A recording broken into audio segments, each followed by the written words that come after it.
Hi everyone, I'm Daniel. I'm here with SuperFang99 as usual, and scenario number 3 is up for discussion. It's a Miskatonic museum, and let's just go ahead and look at this fairly straightforward, uh, scenario. Straightforward indeed. Yeah. Basically, you're gonna go around a museum, finding clues, trying to dodge an enemy, looking for the Necronomicon, as it says. It does, however, start off with this very interesting act. One of the few times the act requires clues, not based on the number of investigators. It's just 2 clues. So that's interesting. Alternatively, there is text on the museum halls off of the entrance that you can use to smash open the door, and depending on which one you choose, something different happens, which is honestly kind of cool. Um, Either you get Mr. Adam Lynch, the security guard, if you spent the clues, or if you broke down the door, you get Mr. Harold Walstead. Not actually now; he Yeah, comes later. it's after you get to the next act, through the next Correct. act. Right. So Adam Lynch is interesting. He interacts with the security office, but both of them in general, and Harold Walstead will come later. They have a condition for if they die. You have to add a tablet token to the bag, which is pretty spooky. hmm And they have, importantly, 1 health. Correct. um, yeah, they're it's pretty tough, especially when you get to one of the encounter cards that deals with taking damage on allies. It's one encounter card in this entire set, but it can be pretty brutal. Other than that, you're going to be going in here. There's actually 2 versions of the 2 office locations. So there's the 2 administration office locations. They're both sort of symmetric. One of them is you can't investigate while you have 4 or fewer cards. The other one is 4 or fewer resources. Um, they're basically the same, but just slightly different. But that can get a little bit tough, especially if you aren't a seeker that can draw a lot if you have 4 or fewer cards. Wonder Very why they tricky. have more clues on one versus the other. Yeah, that's a good question. I honestly have no idea. Maybe because this one's like slightly harder, so more of an opportunity to get clues. I don't know. Usually it's the opposite, right? The lower shroud Yeah. locations have more clues. Yeah. Hmm. As for the security office, they each have a double action on them that lets you do stuff. Each of them, actually, well, this one, I guess. This one just lets you look for a card, which is pretty nice. hmm 6 cards. For a double action, that's pretty, honestly, not very good. But Adam Lynch here, if you get him, makes it a single action. So that's somewhat nice. But the other version interacts with the exhibit hall deck. So this thing is done during setup. We have the exhibit hall, restricted hall, which is the one you want to find. That's where the Necronomicon is. And you have the rest of these exhibit halls. And you take 2 of them and you shuffle it with the restricted hall. And then you take the other 3 and you put them on top. All of this is random, of course. hmm So you have to go dig deep into the bowels of the museum to find the restricted hall, This is the first. spending clues This is the first for one setup. I think out of a lot of scenarios that have this kind of construct a little deck and search through it. So there's a little bit of randomness in terms of what comes out, but also how long you need to play this little game to find the exhibit hall, which is kind of nice. Makes it a little bit fun. Exactly. Yeah. Each of the exhibit halls is fairly straightforward. Most of them deal with, for example, these 2, and I think also this one. The 3 of them they're all haunted, if you were. hmm After you fail a skill test while losing investigating, you either take a horror, lose an action, discard an asset you control. So I have never confirmed this myself, but I feel like this is a reference to Elder Sign. I don't know about you. Hmm. Because in that game, you are going around a museum and you're investigating different rooms in the museum. And a certain mechanic in that game is that some rooms have the terror keyword, meaning that if you fail to succeed on that investigation, something else happens. I feel like that's a reference to that. It could also be other things, of course, but who knows? Hmm. Okay. Um, and then yeah, we have some other things. This Alabasta, etc. All of them a victory except for this one. But yeah, you're just going through them, getting clues. You need to spend the clues at the museum halls, the central location, to get more halls. So that's why you need them. Uh, Ultimately, that's the entire scenario, with one exception, which is in the encounter deck and also when the agenda flips. This guy is gonna spawn. Specifically at the museum halls, I think, right? The one and only enemy. Correct. Yes, there are no other enemies. And also, this guy does not stay dead. When he is defeated, if he leaves play in general. Hmm. He's put into the void, which is just an out of play area in which he can come back from. Additionally, every time that he does come back, he will get stronger with an attachment of Shadow Spawned, which gives him plus more fight and evade and health, and at a certain point also makes him massive. So he will get bigger the more times you defeat him. Hmm. That's basically the whole scenario. Is Yeah. go through the halls, find the restricted hall, and deal with this guy as you do. So let's talk about the shadow spawn a little bit. There is a kind of an odd interaction with the agenda flip as well, Correct. as far as whether or not the hunting horror is in play or not. What because the agenda here says that when the hunting horror enters play, you have to add one resource to shadow spawn if it's already attached. So basically, the first time you get it, it's just this 2/3/2 enemy, and then every other time it shows up, it gets a little bit bigger and scarier. But the thing that makes it do that is on the agenda. So when you Yep. flip the agenda, it says here that if the hunting horror is not in play, then you need to go find the hunting horror and spawn it. But then if that agenda, part of the agenda, the force effect is actually not in play, so that doesn't happen. At least that's what happens rules as written. You probably shouldn't play it that way because it's a little cheesy. The Return 2 does fix this, but they didn't actually issue an errata for the original. Yeah, yeah. It basically the only situation it happens is if during the first agenda the hunting horror does not spawn at all. It has to be that this agenda flip is the thing that spawns the hunting horror. Then you can rules as written get into this loop where it enters play without this thing spawn, and then this thing will maybe spawn it again or do other things, and then it won't have this spawn for you to put more resources on or to attach it to begin with. But even if Um, if this is spawned earlier and you've killed it, then it's just not in play, right? So it wouldn't get an additional resource on Shadow Spawn. that's correct. Yes. So Um, it's somewhat actually likely. I mean, I rarely play this and just leave him alive. I guess we can kind of talk about the tactics to deal with this guy because it can kind of spiral out of control. You, it's fine if he's a 2/3/2, right? But you don't really want him to become massive. yeah, More than that is kind of bad, right? So three resources on it makes him 3, 6, or sorry, 5, five, 6, six, five. 5, and Yep, massive. Like that's tough. that's pretty tough. He does only deal with he only deals 1-1. So a viable strategy, of course, is to just try to consistently evade him. Hmm. It does mean, of course, they did think of that. If the hunting horror is in play, you add Doom to it on the agenda.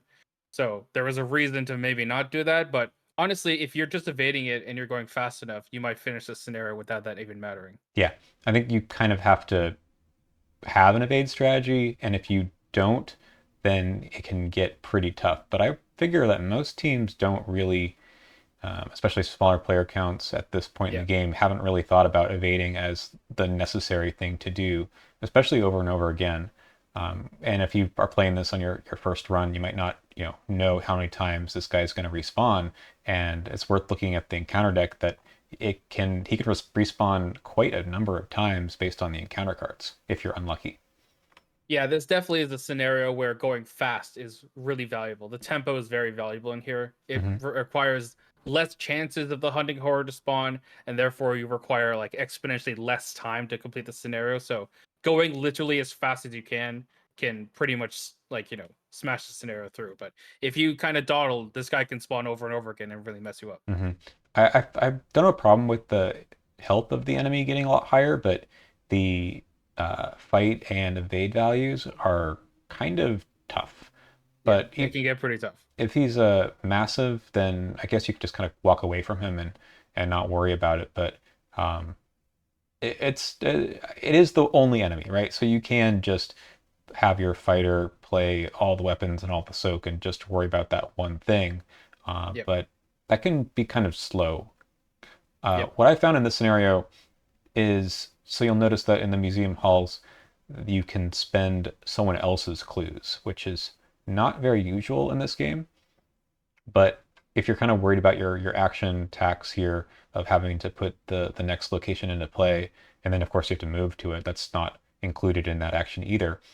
You can kind of have like your main cleaver sitting here, move to a location, get the clues, go back, and then the fighter can sit there, spend the clues, and maybe gear up a little bit, and then the next turn, the um, the cleaver just moves to the new location, gets the two clues, and goes back. That works for the two clue locations pretty well.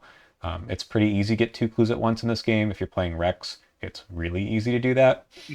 So there are pretty good ways to think about all of your actions and how you're going to get through the scenario as quickly as possible. Yeah, definitely. The cleaver's actions are much more valuable in this scenario, so having the fighter take that action is makes it much more efficient. Mm-hmm. Okay. Yeah, when you go to the restricted hall, that's another time this guy's going to spawn.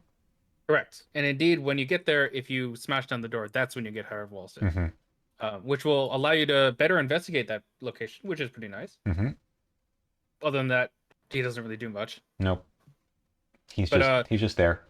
yeah, the tricky thing is while he's here, cannot investigate it. So you'll have to find a way around that, either by defeating it, obviously, by maybe engaging it and then moving away from it, which is a really big problem if this thing's massive. Mm-hmm.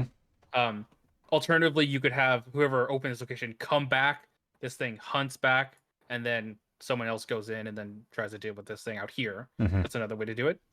Alternatively, there is technically pre-clue discovery that can be used here. It says investigation, not discovered, Mm-hmm.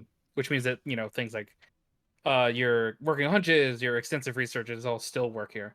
Um, so there's plenty of ways around this, but yeah, you'll have to think about what to do at this point. It's definitely the climax of the scenario. And you don't have to kill this guy. All you need to do is get the clues off of this restricted hall, and that's it.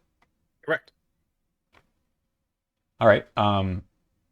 Maybe we talk about the scenario reference card. Yeah, let's do This, it. this is another way that the hunting horror can spawn a bunch of times if you are drawing that cultist symbol and failing. But it's a minus Yeah, one, so maybe don't fail. yeah. Basically, you basically have to be up one on every single test because if you draw that cultist, it can really mess up your plans. Mm-hmm. And the other two tokens you shouldn't have because you played really, really well the first two. Hopefully, that tablet is pretty rough. Not a fail effect. You just lose a clue, which is pretty rough. Yeah. The Elder Yeah. thing doesn't sound very nice either. No, it is a -3, which is not terrible, but discarding as a control is very, very bad effect. Yeah. Okay. And this sort of just feeds into the encounter deck a little bit more. There's a couple ways that the hunting horror can spawn, notably this one. Yeah, this card. Basically, this card is 2 extra copies of the hunting horror in the deck because he is in the deck. So Mm-hmm. you might draw him. I have actually drawn him on the first turn once. Ooh. That was hilarious. Um, Alternatively, you could draw one of these cards, which effectively just spawns him. Mm-hmm. Um, I hate this card. Yeah, I would cancel this if you can. Yeah, exactly. Doesn't have it doesn't have oh, this doesn't have a trait. That's weird. Yeah. Um, but yeah, cancel this absolutely. It's like it's worse than an ancient evil to this point. Yeah, It's like and then I mean it's actually totally fine if the hunting horror is in play and you get a doom because that's true. just kill it now, right? Yeah. And I do feel like the number of agendas and the doom thresholds on them is pretty reasonable for this scenario. It's pretty Yeah. friendly. The amount of doom on the agendas is actually fairly above average. It's a total of 19 doom, which is very high for a scenario. So it basically expects you to lose doom during turns. You'll be fine. Yeah, which is funny because I feel like every time I've played this, I have no chance of dooming out. I just am likely to Yeah. die because of the other cards in this scenario, the counter cards, or the hunting horror has just become too tough. Yep. Anyway, the other one, Stalked in the Dark, is the other way that this guy, you can't just leave him behind. I mean, you can, but he'll come after you. It's kind of funny in the text, it doesn't say that he readies and then moves to your location, but Right. it is what that means. Engages you Correct. means moves to your threat area. So, Yeah. but Yeah, this is often pretty this will tough. gain surge, I think. Yeah, it's pretty tough, but honestly, like this card is fine as long as you can soak the damage. It's just 1-on-1. Hmm. It's not so bad. Now, things that are not fine. Yeah, holy shit. This card. This is a mistake. It's not Yeah, even the intellect test. Like, I don't care that it's a tough test for some investigators. It's just the um, the downside of losing, all of your actions is yeah, enormous in this scenario. yeah. I think they've definitely learned their lessons about losing actions, scaling, or having unbounded amounts of action loss. They have rarely done that more in modern kind of campaigns. Um, in these old campaigns, though, they do this where it's like you could lose 3 actions. All right, like okay, and this is honestly it's gonna happen more frequently than not if you're not a seeker. Hmm. So you could just lose your whole turn. You're like, all right, well, there you go. Yeah, like the only other card I can think of that makes you lose a number of actions, more than just one anyway, is in Carcosa, and it's in scenario number 7. Hmm. And at that point, you should have some way to deal with that problem. And it doesn't even occur until the very end of the scenario too, unless I'm missing something else. But like, There's also that card from Return to the Forgotten Age that I oh hate. well, there's that. uh, yeah, okay. So, but this one is, I mean, it might not be a big deal, but it could be if your fighter who's not likely to pass the test in the first place just can't help you with the hunting horror, and then you kind of lose actions not just on you, but your seeker might just be trying to evade 3 times, and then that's it. Yeah. So not great. All right, passage in the veil. Yeah, this is very interesting.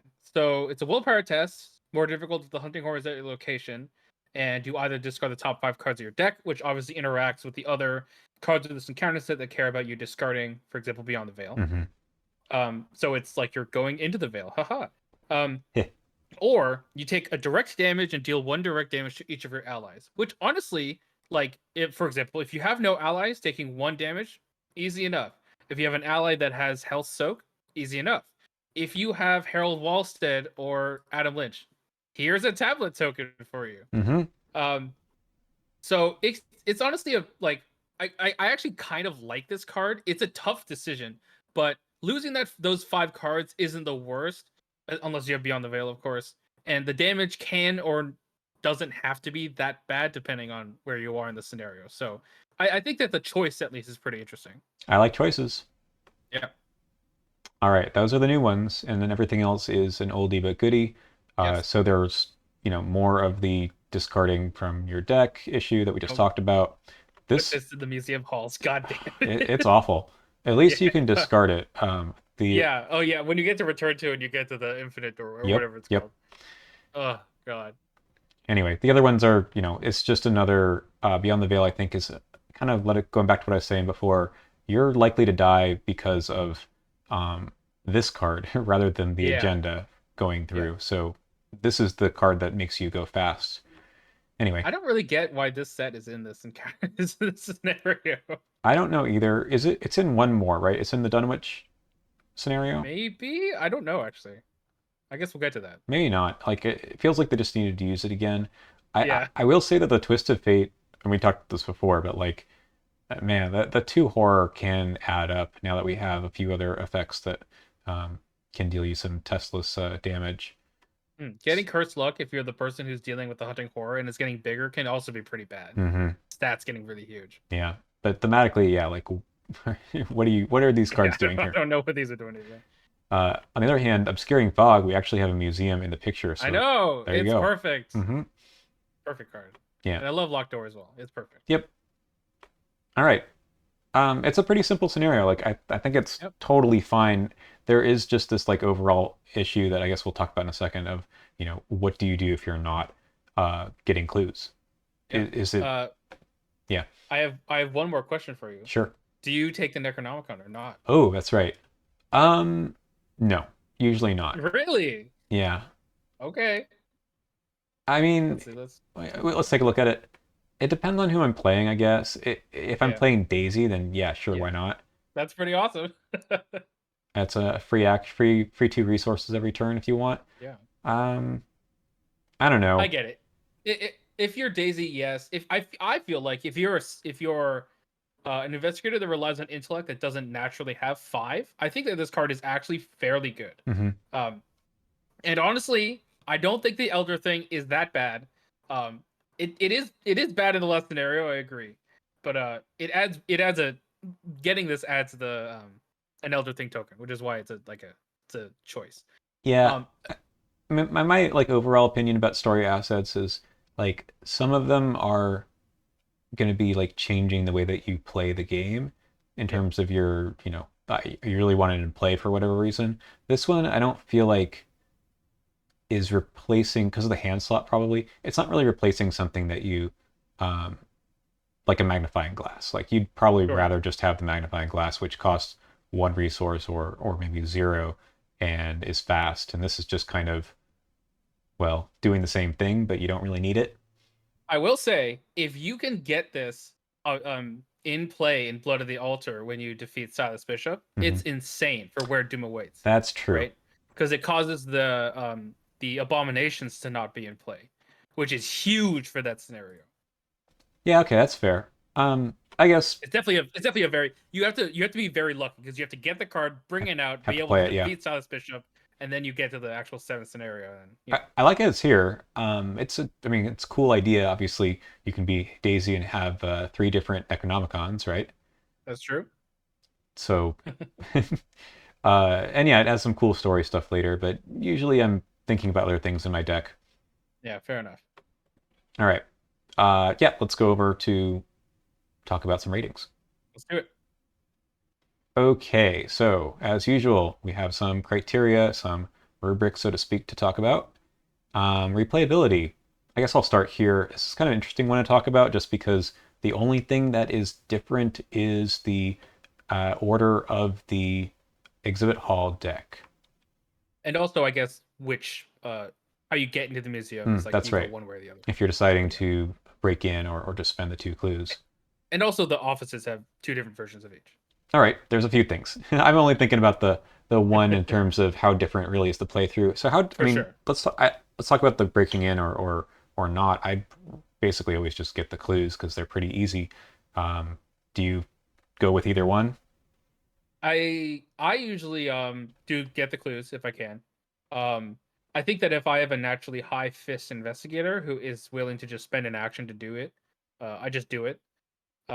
Because I feel naturally it's like slightly more efficient, and I almost never go into the administrative security office anyway. Yeah, So I'm like, just punch the door anyway.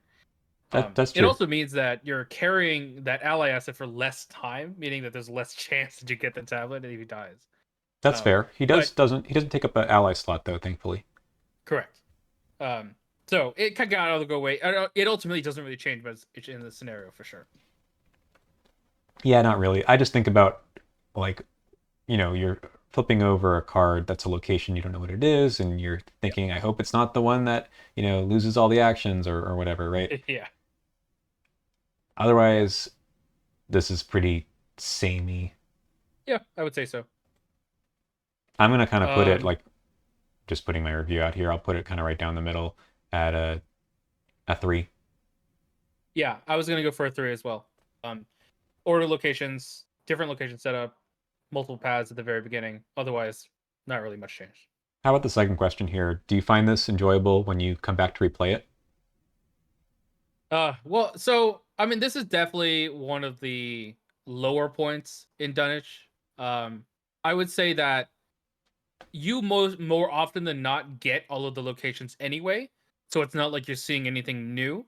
Um, on subsequent playthroughs, like yes, the order does change, but you're basically gonna see them all anyway. It's not like other scenarios where it's like, oh, the locations, some of them are not in the deck, Mm-hmm. or the locations are set up in different ways and their pathways are different, so the way they're connected is different. Um, they're all connected the same way.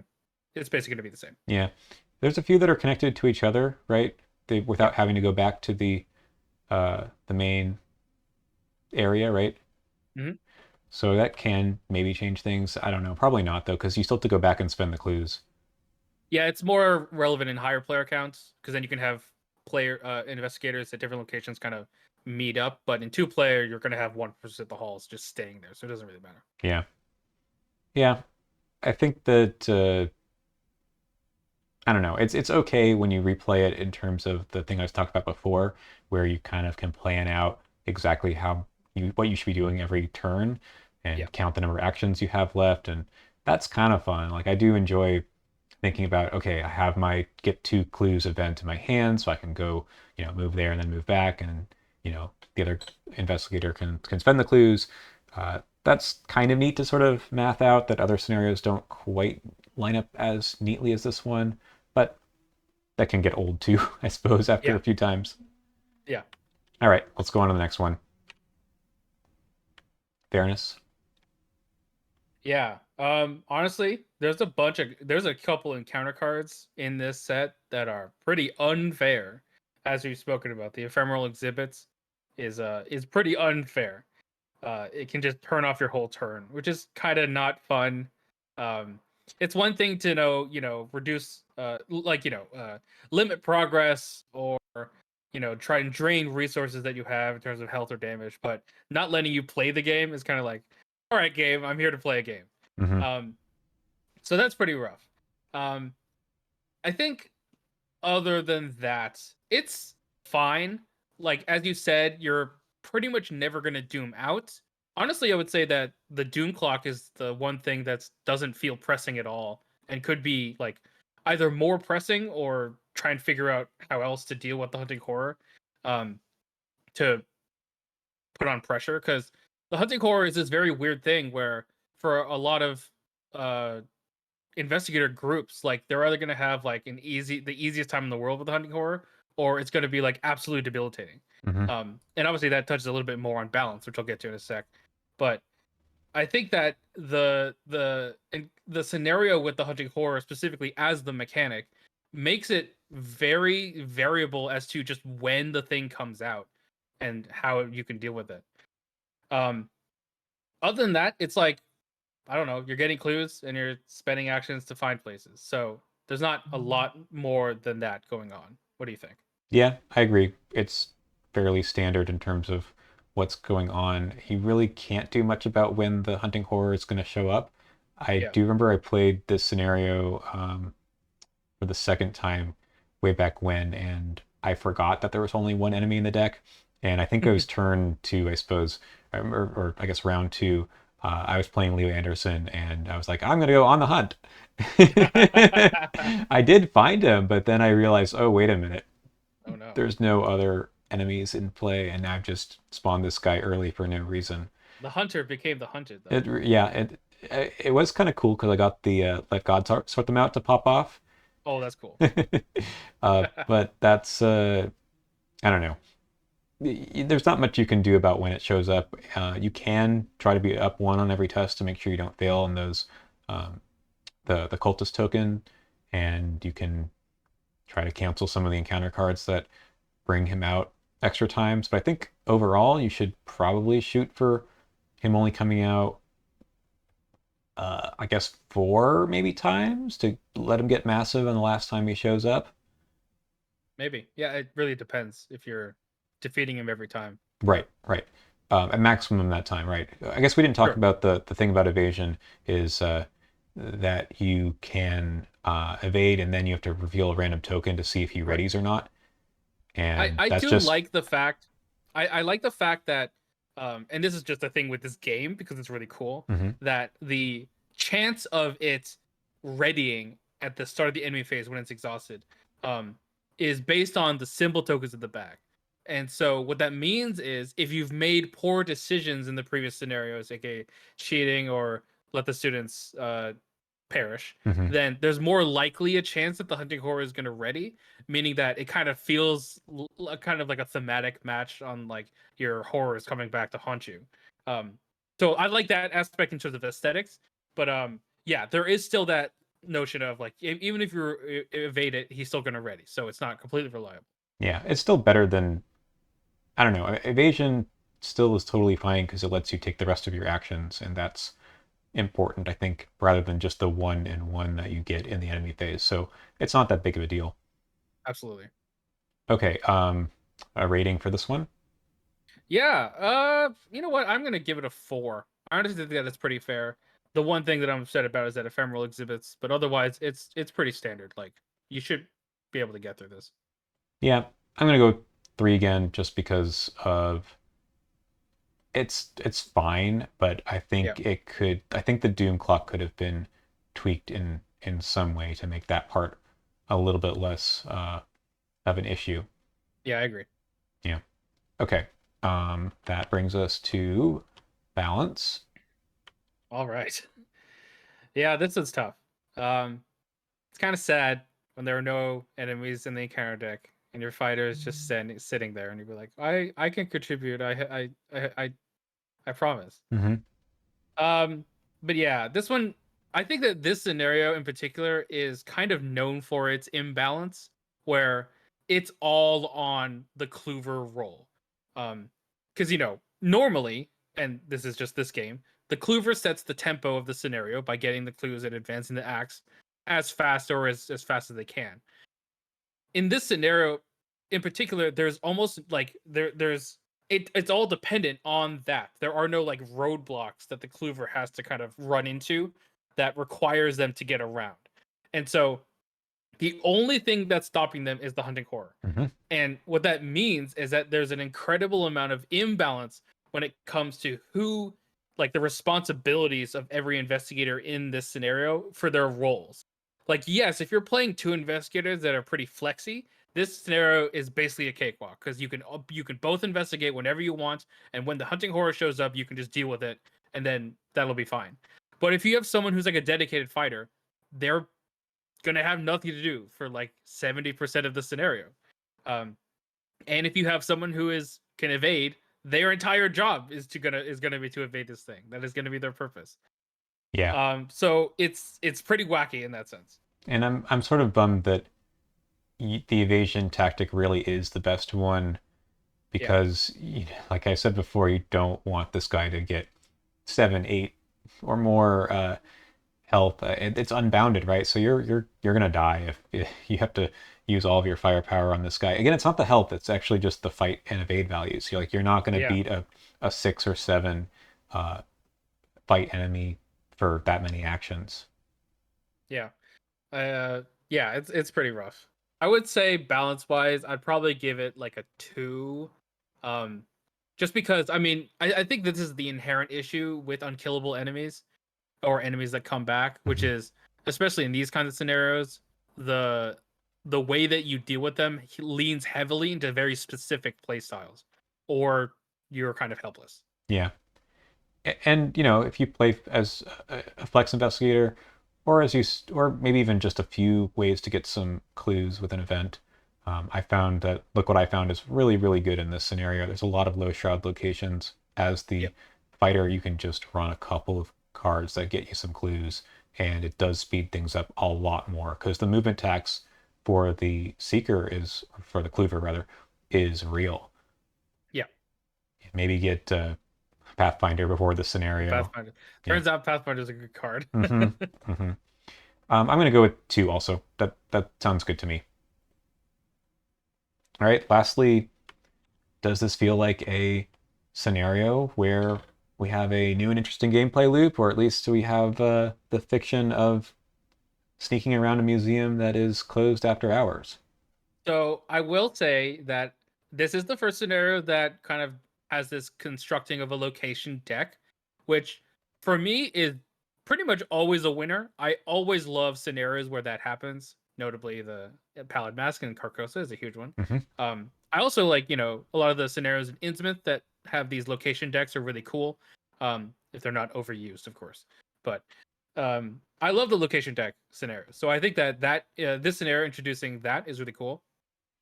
I think the museum aesthetic is kind of cool. They do have some interesting thematics going on with how you get into the museum, the exhibit halls, kind of doing bad things if you fail to investigate, like you're being haunted by the halls themselves, which again is why that similarity with Elder Sign kind of got brought up in my mind. Hmm.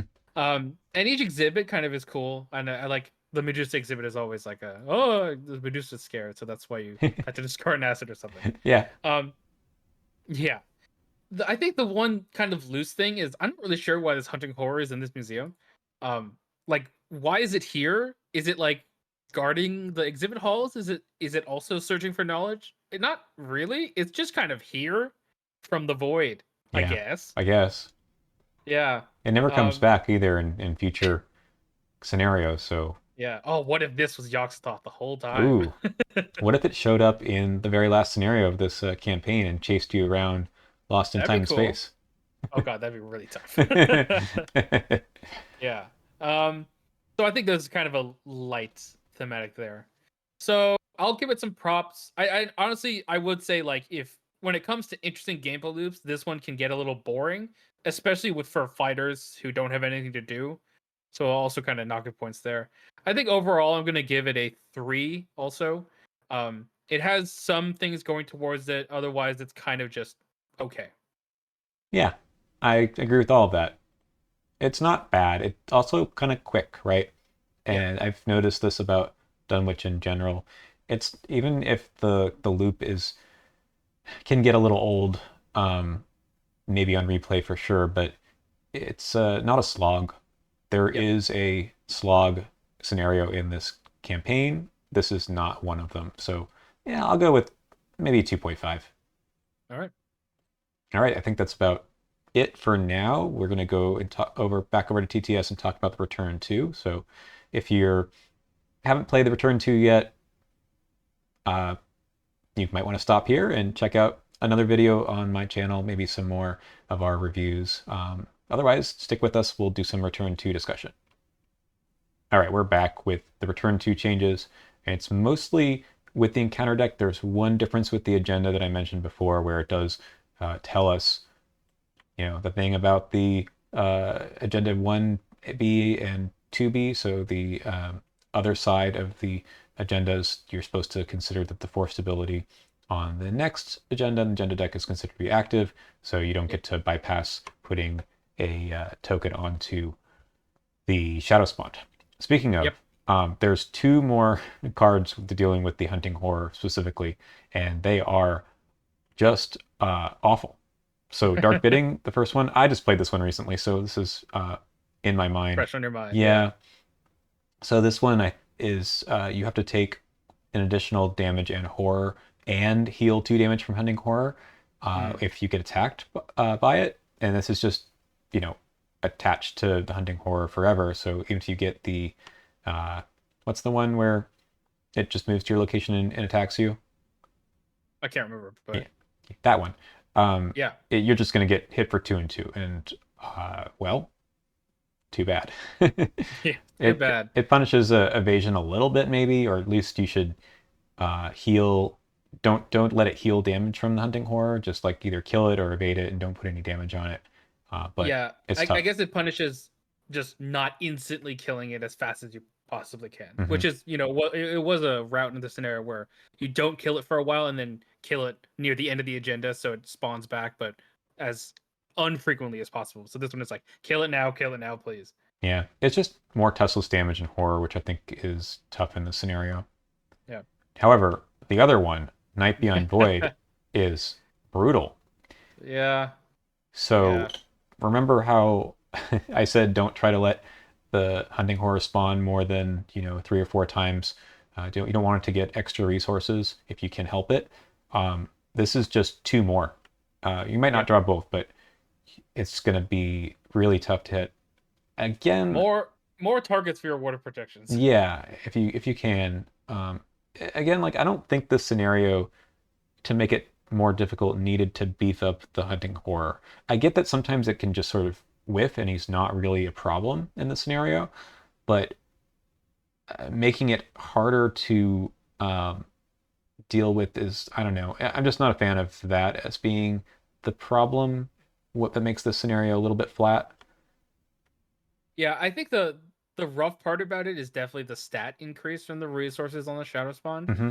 Um, like if that wasn't an issue where the fight and evade didn't scale, then this would be easy and like being okay. Like yeah, okay, we put a resource on it so it has more health, but it's still the same amount of fight and evade to deal with it. But yeah, this thing can make it so that there's like by the end of the scenario potentially 6 or 7 resources on it, and you're like, I'm trying to evade at like a 9 or something, and you're like, Because that's not happening. because I believe in the the final location, he spawns there, Yeah, and you exactly. When can't you investigate reveal if it. he's there. So even if he's massive at that point and you walk out, you basically have to walk out and then have him hunt to you. Then you go back. I think you mentioned that strategy. That's like the Yeah. only thing you can do. Um, Otherwise, like evading him is impossible at that point. Yep. Pretty tough. Yeah. It does have victory zero, I guess. Hmm. So you only get it twice. But Yep. what if they had victory one? That'd be interesting. Yeah. They did do that in what was it? Guardians of the Abyss. I think they have a victory Yeah. one treachery. Yeah. Yeah. Hmm. I, I just don't think they should have made this the way to make this scenario harder, but I do respect that this is a very powerful card. Yeah. All right. So we have a couple of old cards that we saw before from Return Twos. The Infinite Doorway is kind of a big problem if it sits on the Museum Halls location. Yeah. You're just gonna die to your Beyond the Veil for Hmm. now. Yeah. So this is like totally okay in other scenarios where you're walking around in a circle, but when it's in a choke point, very tough. And you Yeah. have to go back and forth. You have to come back there. So It's move yeah. into or out of. So it's Yeah. going to hit you twice every time. Yep. Bad. Baleful Welcome. I guess this is kind of more interesting now because you don't know if the hunting horror is going to show up. That's true. Yeah. Although if you are kind of akin to a single strategy, you can be like, we're never gonna fight, so just choose fight. Hmm, Uh, they're always gonna evade the hunting horde. Then, or if you're like, we're gonna kill it no matter what, always choose evade. that's Um, true. Okay. it plays a little into that. This one, more Tesla's horror, I guess, adds Yeah. to the passage into the veil, which is Yeah. kind of rough. Okay, Secret Door. This one's fine. I think the only problem with this is that generally the cleavers are going to be the ones to get rid of this, and Yeah. Locked Door, which this replaces, was something for the fighters to deal with, and now they don't have that to deal with anymore.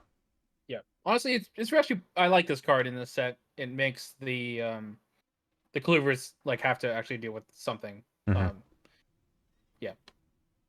I think I've drawn it on the last location a number of times, and you're like, well, okay, I'm not leaving. All right. Yeah. There you go. Okay, new cards. Yeah. These are for I don't know the actual encounter set name, but it's replaces chilling cold. Hmm. Oppressive Mist is interesting. I feel like you can just leave this one behind on a Yeah, location pretty easily.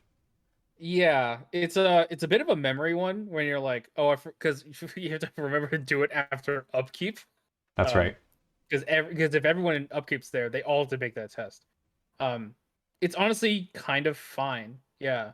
Um, just don't end your turn there, I guess. Or even if you do, it's like, yeah, I could just discard the cards you don't want, I guess. Kind of a weird thing to replace uh, the obscuring fog with because it has nothing to do with investigation. Yeah. Okay. This one Oh is God. hard. Yeah. This is a card. You must either choose to discard a card player. Yeah. So okay, I will admit, I like how this card is designed relative to God. Uh, what's the card? God damn it. Crypto? Crypt Shell. Thank you. Um, I like how this is designed relative to Crypt Shell because, like that one, if you fail, you lose an asset. In this one, you fail, and for each point you fail by, you take a damage or lose an asset or lose a card from your player or your hand. So there's a lot more ways to navigate you not losing the assets that you've played, or intentionally losing assets you've played because you like that, and then maybe discard cards in your hand, or you can take a couple damage. You're Mark Harrigan, you're fine. Hmm. So I actually kind of like this card. Obviously, it's a 4 agility test because if it was 3 agility, then it would basically be the same as grasping hands. They need to make it kind of up because there's a lot of choices in there. But I kind of like how this is designed. I think it's pretty cool. It's a good card. I do find it interesting that they allow you to choose between things in your hand and cards in your play area because usually you're willing to get rid of the cards in your hand. But again, compared to Crypt Chill, you don't just get rid of one. Yes.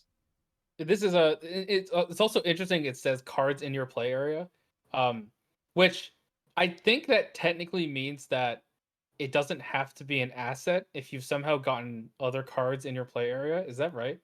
I suppose that's true, but I think most cards that go in your play area that are um, like Intrepid or something, say it's considered an asset now, but Right. maybe like events that are attached to things you could get rid Right. of. Like Diana Esperance. Could you get rid of that? Oh, that'd be a way to get it to switch off the event on there. That's kind of weird. I honestly don't even know what the ruling on that would be. Yeah, but you Um, certainly could get rid of like a telescopic sight or something. yeah, exactly. Just like, yeah, whatever. Get rid of cards. Hmm. I don't need them anymore. Get rid of your empty shit. I don't Yep. need it. All right. Anyway, it's an interesting set. It's just odd to me that it's there's nothing about investigating that Yeah. is replaced with Depressive Mists. Yeah. Okay, the Return to also has a few new locations. So instead of building the exhibit hall deck that's exactly the same, we have two more locations that might get shuffled in. Yeah.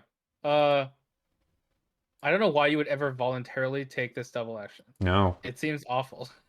I mean it's two actions to get two clues. That's I think it's literally like you literally have zero clues and you're so fucked you can only do this. yeah. Maybe you like don't want to go back to the administration office or something I because guess. Yeah. Actually, well, okay, you know what? Here's a play pattern. Ready? So there's you get the ones that are only one per, right? You yeah, also spent the clues at the museum entrance. So right. you have two per here. The first one you get is the Alabaskan exhibit, and then the second one you get is this thing, and now you have to do it. It's the only time I would ever do this. Yikes. This is also an awful place to drop your clues if you draw the whatever Oh token. God. Yeah. Yeah, the tablet.